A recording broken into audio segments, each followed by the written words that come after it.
Un tad redzat, šeit ir vēl viens, jā, bet kāpēc? Tad mēs paprasām divreiz, jo tā pirmā atbilde, piemēram, viņš pateiks, vai tā programma varētu palīdzēt sasniegt mērķi. Ja? Viņš pateiks, jā, varētu. Kāpēc tu domā, ka tā varētu?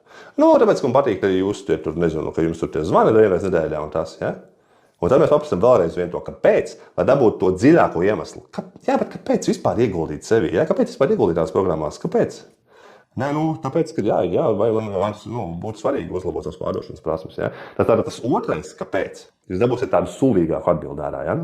Tas pirmais būs tāds virspusējs, jā, man patīk tas un tas. Jā, bet kāpēc vispār ieguldīt sevi? Nē, tāpēc, ka tas un tas. Jā, jūs dabūsiet to sulīgo atbildi ārā. Lūk, un tad, ok, nav problēma. Klau, kad tu runās ar sievu, vai tu jūti, ka viņa gribētu, lai tu, teiksim, iemācies X un sasniedz X rezultātu sev un savai ģimenei? Jā, es domāju, ka jā. Tad atkal jau. Pārlēm mēs nolikām malā runāšanu ar sievu. Kā tu domā pats? Pirms tu ej un apsēdies un izrunā ar sievu. Ja? Vai tas, kā mēs izgājām cauri šodien, var tev palīdzēt sasniegt mērķi? Jā, var. Kāpēc? Ok, kāpēc? Ja?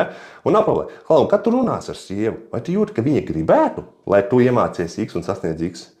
Jā, gribētu.